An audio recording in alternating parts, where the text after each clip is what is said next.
So, it's funny when everybody watches live and sees me actually start the podcast, because if you're listening to this on the podcast, right, if you're listening to the Coaching Masters podcast on iTunes or Spotify or wherever you get your podcasts, then just to let you know, I record these podcast episodes completely live. If you do not know about Coaching Mastery, which is our one and only free group for coaches that is being created and is run by the Coaching Masters, but you don't need to be a Coaching Masters member in order to join that group, go and join it, right? Go onto Facebook, type in Coaching Mastery, join the group, and you can watch me record these podcast episodes completely 100% live. And in the live room, we've got a whole bunch of people tuning in. There's Louise, there's Sainab, there's Jody, there's Catherine, there's Suze, there's Jim, there's loads of other people.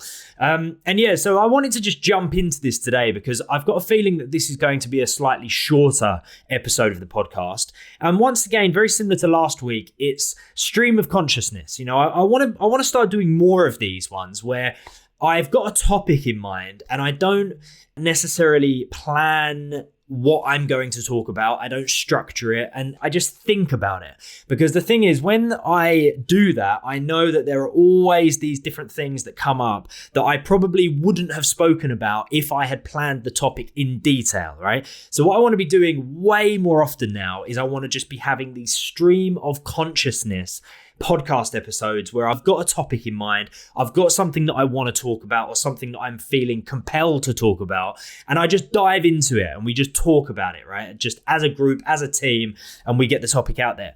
So anyway, today's topic, which I do believe is going to be a very, very interesting one, is what type of person would not make a good coach, right? What type of person would not make a good coach? Now, interestingly enough, before I even dive into my own stream of consciousness, I want to hear from everybody who is watching this live inside of Coaching Mastery.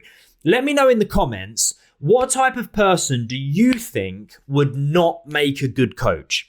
Now, one of the reasons why I think this is a really interesting topic is because, like we speak about often inside of Coaching Mastery and often inside of the Coaching Masters, is the fact that with the right training, anybody could become a coach. Now, I think it's interesting to point out that logistically, that's true, right? Anybody can go through training or their training. Please let me know, right? Who do you think would not make a good coach? So we've got Akeisha just joined us as well. We've got Ali that's joined us. We have got Glenn that's joined us. We've got Viadas that's joined us. Awesome, guys. So let me know. Ali said a taker. That's interesting. A taker. Let us know, Ali, what you mean by a taker. I'll be very, very interested to know what you mean by that. I think I know what you mean, but I just don't want to take anything for granted. Don't want to make any assumptions, as you'll all know. That is also a very, very important part of the entire coaching process. But yeah, guys, let me know in the comments, who do you think would not make a good coach, right? So yes, Ali said a taker. Viadas said someone that is selfish. Catherine says someone who lacks empathy and compassion. Interesting. Keep them coming, guys. Let me know. What else, right? What else do you feel like? Akeisha said a person that doesn't really listen to their client. And Kay says someone who doesn't actively listen. Wow. Okay, guys, these are great answers. Keep them coming. I want to know more, right? Let me know, what type of person do you think would not make a good coach? And we're going to dive into this in a moment. But we have got, Lisa says, a judgmental person as well. That's from Lisa Ferry. So even though I know that there's a little bit of a problem at the moment with the scrolling comments on desktop, I can see your comments on my mobile. So keep them coming, right? Keep them coming. Louise Clark says, I think that is such a broad question. Ultimately, someone who imposes their view and expects you to follow that route rather than realize the client has the power within themselves. An absolutely phenomenal answer. And you're right, Louise, it is a very broad question, somewhat purposefully asked because that way I will get a broad array of answers. Ali says a taker is a person who is always looking for taking something from others and barely giving anything in return. That's really interesting as well. So these are great answers, guys. I'm really enjoying this. And I think I'm going to do this a lot more with the podcast. I want to get you as involved as possible, right? Because don't forget, the Coaching Masters podcast goes out to tens of thousands of listeners, and I want to be able to read your name out, and I want to be able to read your comment out, right? I want you to be involved with the podcast in this way. Richie says, hey everyone, trying to lip read Liam whilst waiting to pick up a new car. Richie, explain that. Why are you trying to lip read? Just says, not make a coach which care only about money, but don't care about helping others and getting results. So I think what she's saying there is someone who only cares about money and not caring about adding value and getting results for their clients is someone that wouldn't make a good coach for sure. Glenn says someone who breaks their promises to clients and isn't punctual. That's a really interesting one. Someone who breaks their promises to clients. Oh, Richie's sitting in a waiting area, so he's got the volume down. Turn the volume up, Richie. Turn it up. Let them all get the value. Let's impact this entire waiting room. So, yes, guys, let's have a little discussion about this. Now, naturally, of course, it's very easy to go to all of the points as to why someone would make a good coach. Because if we were to do that, then all we would need to do is look at the opposites of those points, and we would then start to discover why someone would not make a good coach. However, I just want to go straight to the reasons as to why someone wouldn't be a good coach. And like I said before, this is really interesting because logistically, when we think about it, all we need to do really, if we're looking at this as pure logistics, is go through a program which allows us to become a qualified coach. And then therefore, that must mean we are a coach, right? However, that isn't it, right? That's not the end of the journey. That is just the beginning of the journey. Those are the logistics.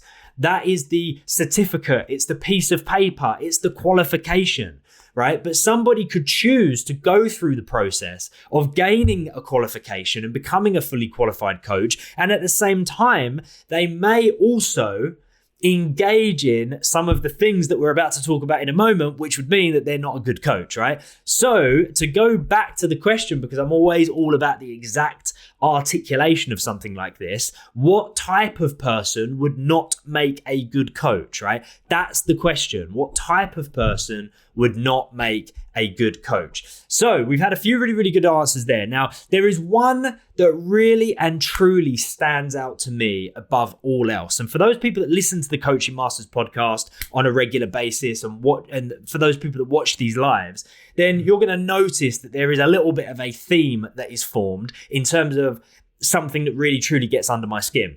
And that is the pessimist, right? Now, the pessimist, there is a reason as to why the pessimist will often not make a good coach.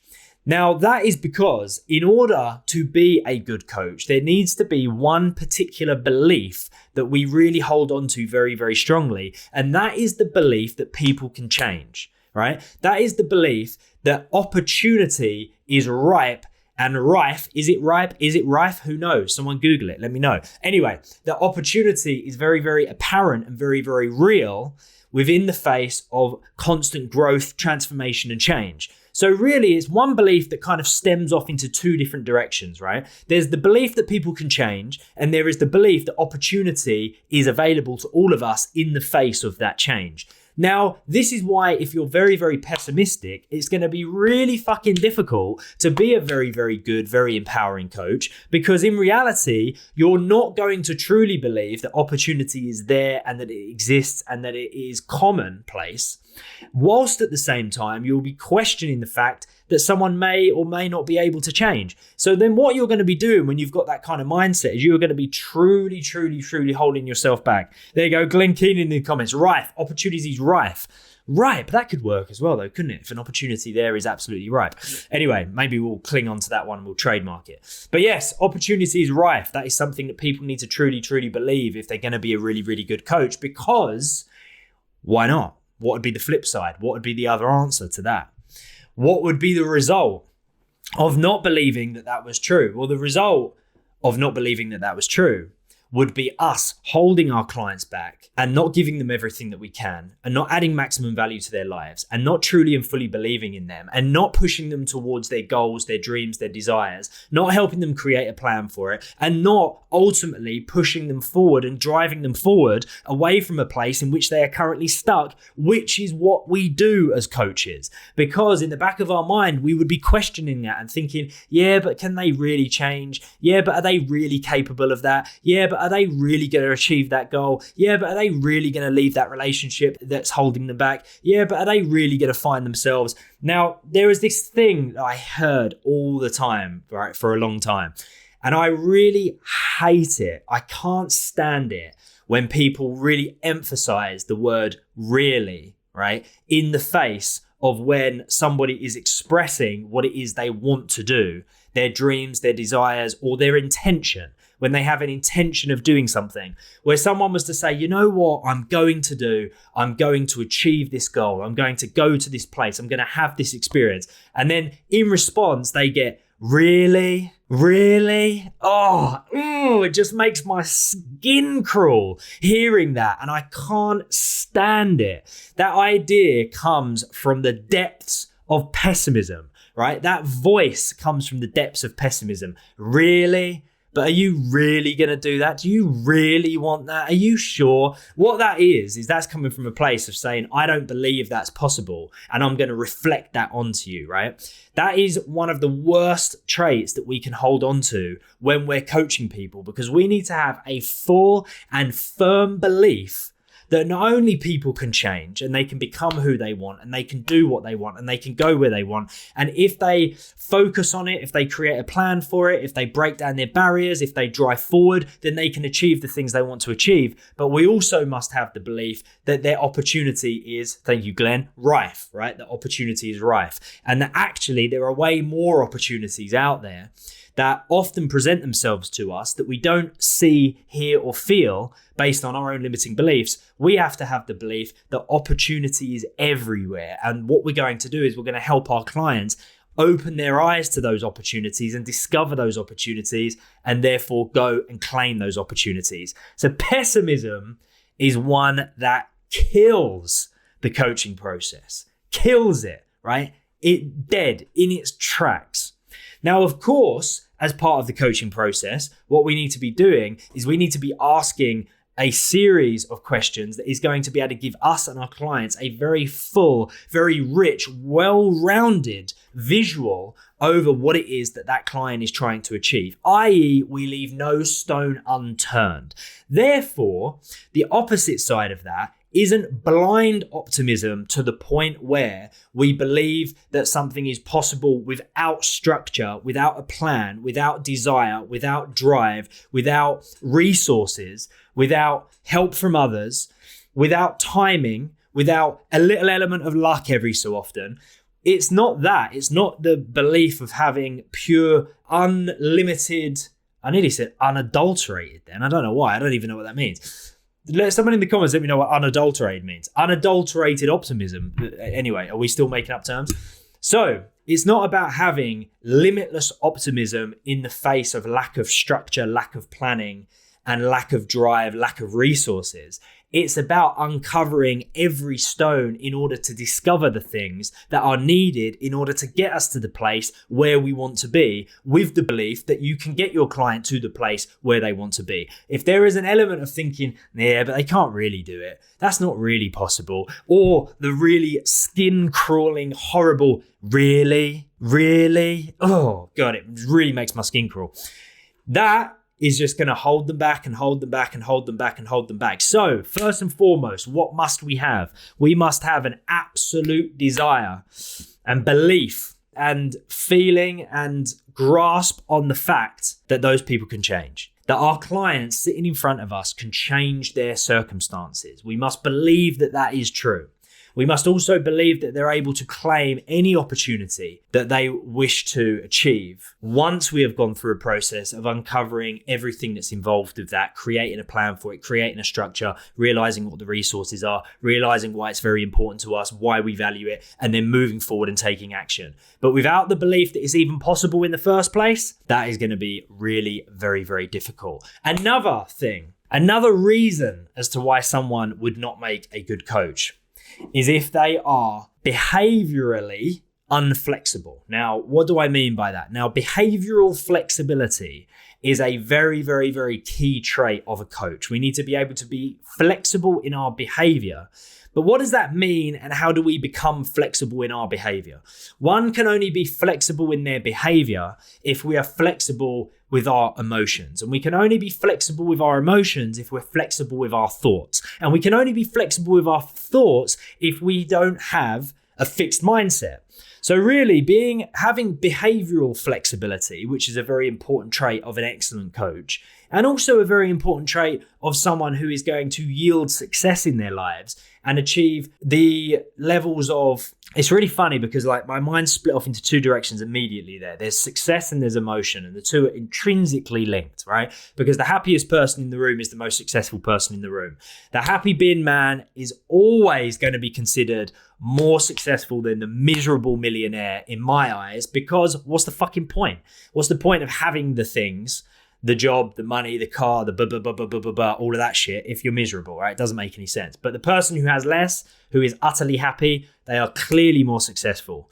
That's my viewpoint, that's my perspective, but based on the fact that happiness is the human emotion that everybody's trying to strive towards, and unhappiness and misery is something that most people, I would say everyone wants to move away from, then it would make sense as to why the happy bin man / bin woman is more successful than the miserable millionaire. Anyway, right? But what I was saying before was, if we want to be able to move closer towards those things in our own lives, we also need behavioral flexibility. If we want to be able to achieve success in our own lives, we need behavioral flexibility. And that's why I just gave you that little caveat about the bin man, because when I say success, what I'm talking about is your own personal level of success, right? The word success itself has all of these various different connotations, whether it be linked to money, whether it be linked to cars, houses, whether it be linked to travel, whether it be linked to all of these different things, right? These are things that contribute towards someone's personal idea of success. And one person's personal idea of success is completely different to the next person. But what I'm saying is, whatever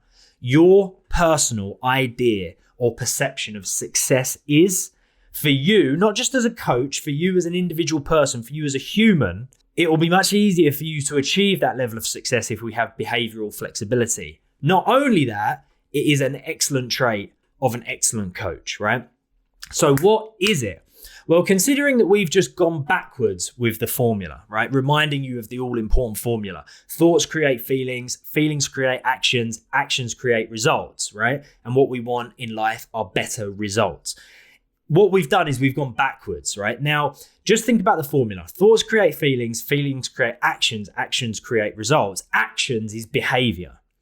Another word for action is behavior. It's what we either do or do not do. Right? It's all about that, right? What we do, how we do it, the physical actions that we're taking in this life, our behavior. Our behavior ultimately determines the results that we get in life.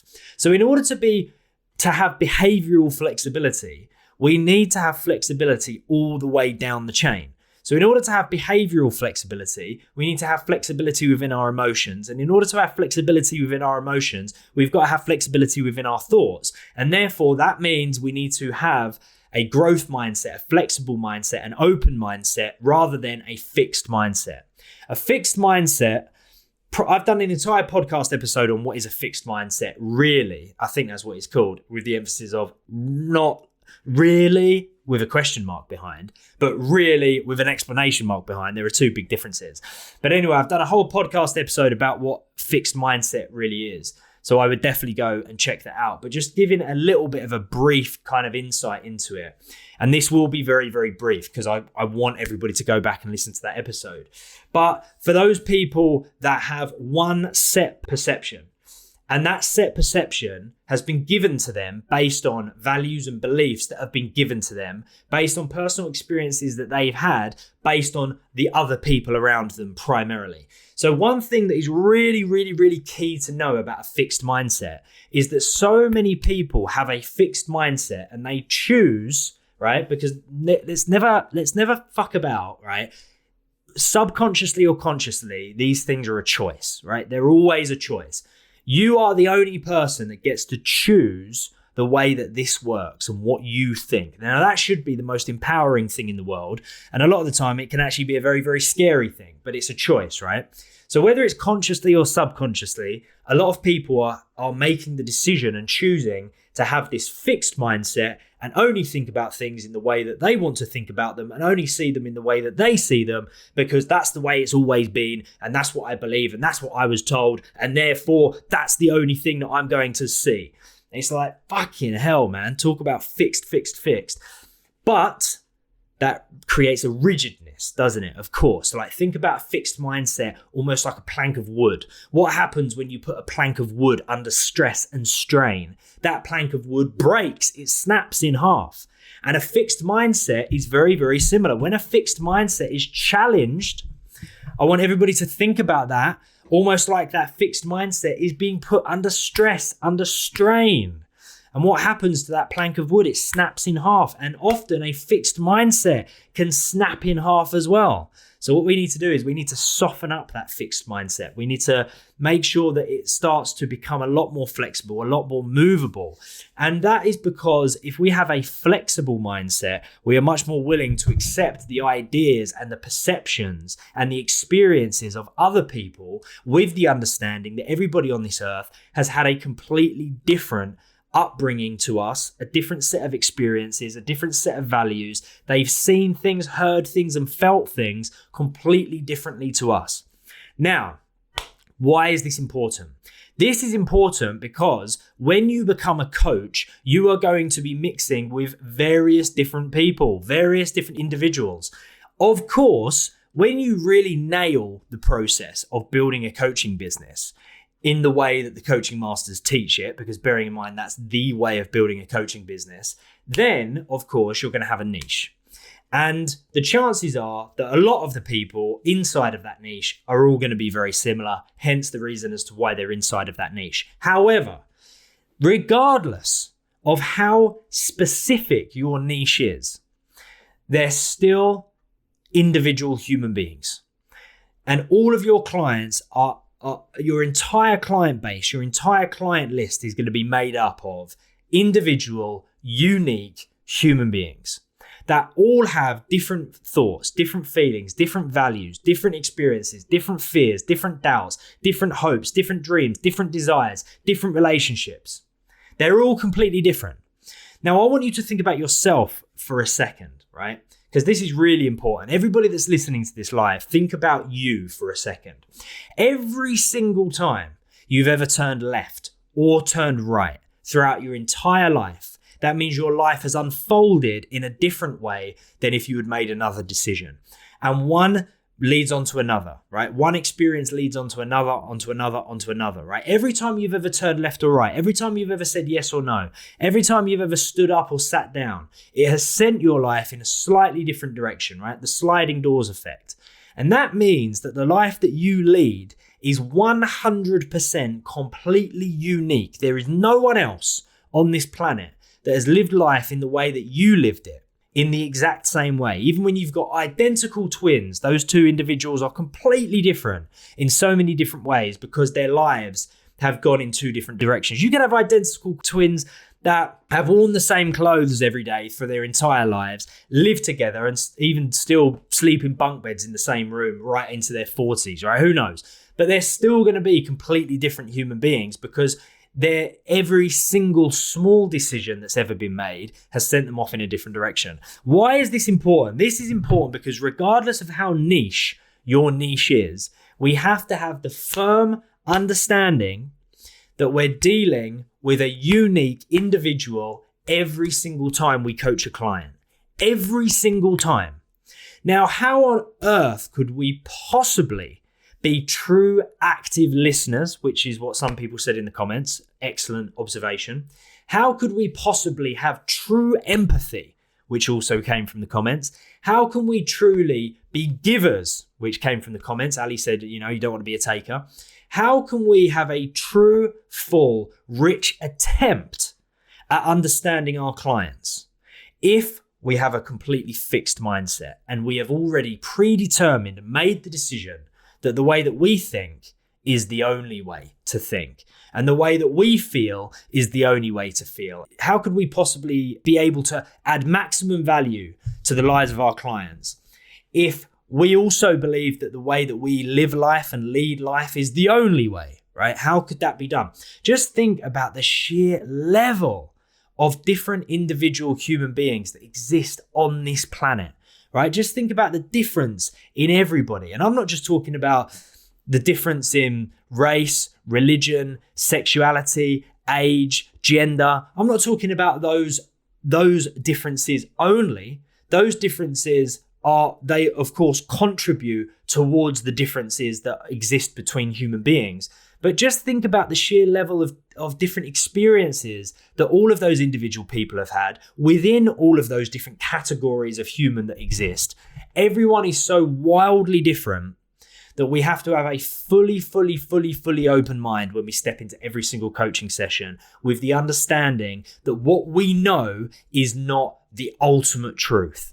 And we are there to learn and listen and understand actively, really actively getting to know our clients. So let's imagine for a moment you've got an individual who not only has a completely fixed mindset and they think, my way or the highway. There is no other way of living life. There's no other right answers. They're my right answers, right? There's no other perspective that matters apart from my own. And at the same time, the perspective that person has is a really pessimistic one where they don't truly believe that their opportunity is rife and that people can really achieve anything.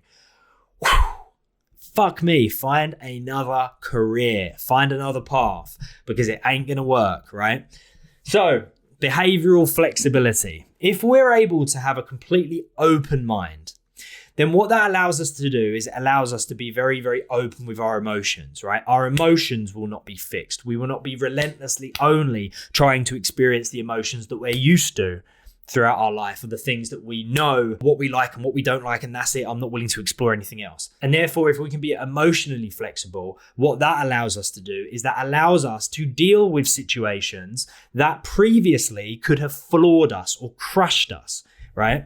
If we are emotionally flexible, it means that we have a full understanding that as a human being, we are like a color palette of emotion. You know, when you go into like a hardware store, right? In the United Kingdom, we have ones called B&Q, Homebase, Wix, stuff like that. You know, when you go to a hardware store and you go to the paint section, and then you can see the palette, the color palette, and that is limited in many respects. You've only got to look at the color palette on your laptop or your Mac, where you go to create a unique color for a font or for a page on your website or something, and you can essentially choose from every color that exists on the color spectrum, right? I think that's what they call it, on the color spectrum.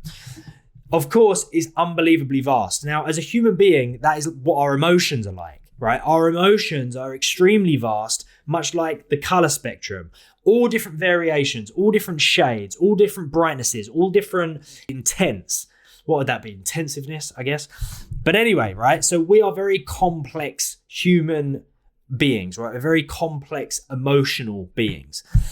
And so therefore, if we can be emotionally flexible via having an open mindset, then that will allow us to navigate our way through life with a lot more ease. Because otherwise, when something comes along, something unexpected, something nasty, something we don't like, that comes along and knocks us off our horse, if we are emotionally very fixed, then that is going to be very difficult to handle. Because I want you to always be thinking about fixed and open, this argument between growth mindset and fixed mindset, which is something we hear a lot all the time. But instead of it just being growth mindset and fixed mindset, I want everybody to be thinking about this in terms of level of flexibility, right? Flexibility is actually a very key. Let's think about this in terms of rigidness versus flexibility, right? Now, if we were to put this into a metaphor, an analogy, and use this as a real life example, let's imagine for a moment that there is a cannonball, and that cannonball is hurtling towards you at 100 miles an hour.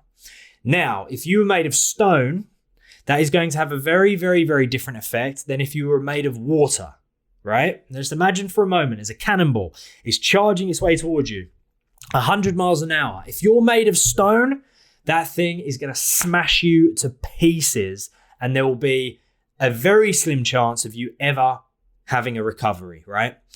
If you're made of water, the ultimate example of flexibility, Bruce Lee says it himself, be like water. It flows, it crashes, it's the most powerful element in the world.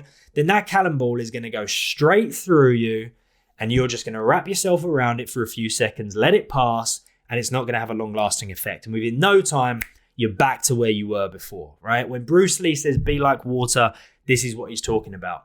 If we have mental flexibility, emotional flexibility, and therefore behavioral flexibility, we are a lot more likely to make a swift recovery when we get smashed with the cannonball of life and the cannonball of experience. We're going to let that thing gracefully pass through us, and we're going to reconvene, and we're going to get our shape back, and we're going to move on, and we're going to carry on, right? Very good coaches have that ability. They have the ability to be flexible mentally, emotionally, behaviorally, right? Even if that's a word. Behavioral flexibility is something that I cannot express enough. And it all stems from that open mindset. It comes from that flexible mindset. People will say, well, how can I be behaviorally flexible? Right? How can I be a lot more fluid and flexible with the behavior, the actions that I take, and therefore the results that I get, when actually I'm in this rigid routine and I've been doing the same things day in, day out for many, many years because that's the routine I've fallen into. And actually, it's because this group of people that I come from, my community, my family, my friends, they're the things that they've always done. It's the same thing, but that's what everybody's done. Isn't that right? That's what they have been doing for years. So that must be the only way forward. Well, I can tell you right now, I'm talking from experience, when you venture away from the crowd and you do something that may seem unusual or something that doesn't fit in with the status quo, there's difficulties at first, but then ultimately it's the only way to be, right? Now, even that, right? You can hear an example of my own element of mental rigidness. It's the only way to be. Of course, it's not the only way to be. There is no one set way of being. But anyway, what I'm trying to say is we often fall into these traps where we say, well, the reason I'm doing that is because everybody does it. Or the reason that I'm doing that is because it's the way it's always been done. Or the reason that I'm doing that is because that's what my parents did, or that's what my grandparents did, or that's what I was taught, right? So when we're faced with that, we may be asking ourselves, well, how can I move away from not being behaviorally rigid? I don't want that anymore, because I'm noticing that actually that's coming from a place of rigid emotion. I'm actually emotionally rigid. When I am hit with the cannonball of life, I don't handle that very well. I do actually get really upset. I get really down. I think about it all the time. I focus on it very heavily. I get these daily emotions that I'm not happy with, whether that daily emotion is jealousy, whether it's fear, whether it's anger, whether it's frustration, right? There are going to be a lot of people that recognize that, and they're like, yeah, there is an emotion or a series of emotions that I experience near enough on a daily basis that I don't want to experience, right? And then it stems all the way back to mindset flexibility, thought flexibility, having the ability to be able to say, I don't know everything. Having the ability to be able to say, you know what, I'm going to take that even further. In fact, I know very little. And I am very happy to say that. As far as this big, wide world goes, as far as all of the different elements of this earth and all of the different people that live within this realm, this planet, and all of the different things that happen and the different experiences and the different professions and all of the different skill sets that people have, I know very little. If you collate everything that exists within this existence that we know, planet Earth, human beings, then I probably know 0.000000001% of what's actually going on within this planet. And you know what? Having that is so freeing. When you know that and you accept that and you say, you know what? Actually, I can guarantee that I could learn something new from every single person I talk to. And instead of choosing to show them how much I know, and instead of choosing to show them how smart I am, with every conversation and every interaction, I'm going to be open to the fact that there is such a huge percentage of things that I don't know that I'm going to be willing to listen. I'm just going to be willing to bring it on board and take it on board and listen and see what I can learn from that. When you've got those individuals that have that fixed mindset and that actually truly believe that they know it all and they know everything, and therefore they need to just demonstrate how smart they are, and actually they need to constantly be the ones that are debating it and constantly arguing it because they need to get their point across on a constant basis, then that results in a fixed mindset, which means you're fixed emotionally, which means you're fixed behaviorally. And that can be a very, very damaging trait for a coach as well. Openness, understanding, empathy, learning mindset. Pair that with opportunity being rife and the firm belief that everybody can change. You're going to be a very, very, very open coach, a very understanding coach. And you know what that then does as a result? It means that you ask better questions. And that is the crux of it. That's what it all comes down to. The coach that asks the best questions with intent, with true understanding at the forefront of their intention. Not asking a question that's a leading question or a capped question where they know the answer to it because once again, they're going to prove how smart they are. Genuine active listening, genuine openness, genuine empathy, genuine understanding.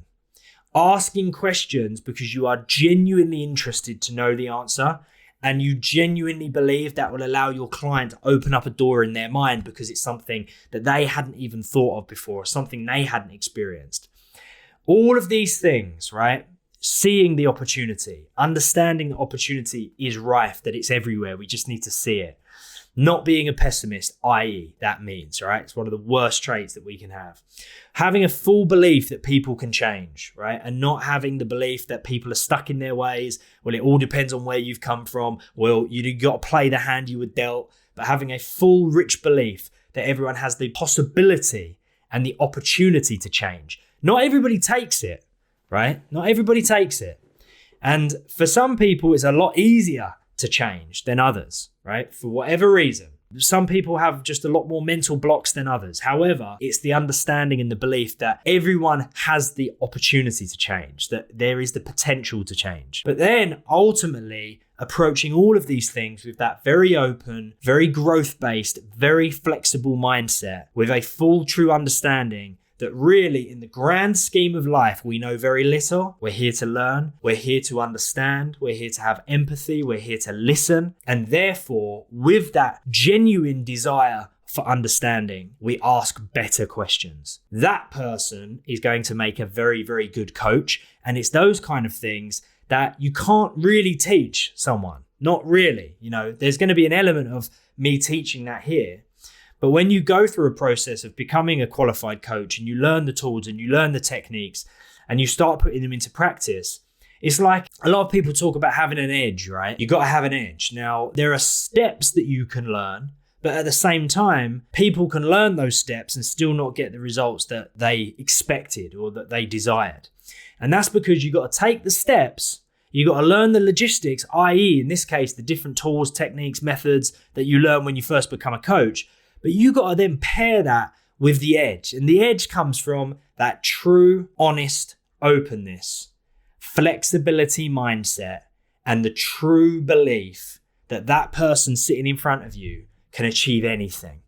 And you've just got to help them uncover the pathway between where they're currently stuck to where they want to be. So I hope that was helpful, guys. Let me know in the comments if you enjoyed that. As I mentioned, it's just complete stream of consciousness. It was something that I'd been thinking about a lot over the last couple of days in terms of what really truly makes a really good coach and therefore what type of people would not make a good coach. Pessimism, bang, jumped off the page. fixed mindset, stuck in your ways, boom, boom, boom, jumped off the page. Inflexible. That has got to be the word of the hour, right? Flexible versus inflexible. The flexible coach and the flexible individual will always be a lot more impactful and a lot more powerful than the inflexible. Remember, life is like cannonballs firing towards you at 100 miles an hour on a constant basis. And the inflexible, the rigid, the stone walls amongst us will get smashed to bits. And the flexible, the water, the fluid, will allow those things to pass. And then we reshape, we reconvene, and we carry on.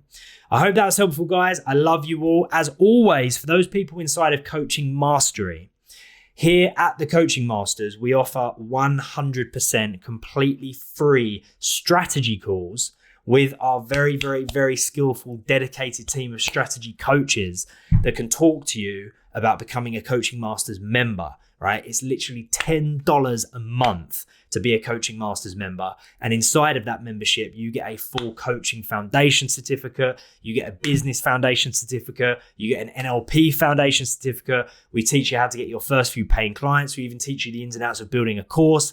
There's tons of guest expert speakers. There's loads of training from me and Lewis. You'll love being part of the community as well. I think that's obvious just by the comment section of so many TCM members here saying how much they love it. But if you're thinking about becoming a TCM member, just click the link that is in the description of this live, talk to one of our dedicated strategy coaches, and they will be able to talk to you about the membership itself. So if you're listening on the podcast, that goes for you as well. The link is in the description of the podcast. Just click that link that says strategy call, and go and talk to one of our strategy coaches and become a Coaching Masters member. I know that there are so many people that listen to the Coaching Masters podcast that are not yet TCM members because of the sheer amount of people that we have listening to the podcast, right? The sheer level of downloads. And that means that people have consistently been listening for a long time. So this is a specific shout out for you.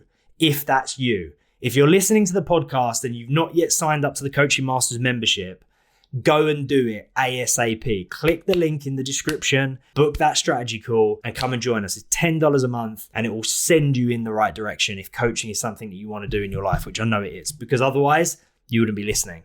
So anyway, guys, I love you all. You're amazing. You're powerful. You're in the right place. This is your family. You have the potential to do anything, go anywhere, have anything. Just focus on adding value to people's lives and be as flexible as possible. Mwah. Love you all. Keep coaching your way to freedom.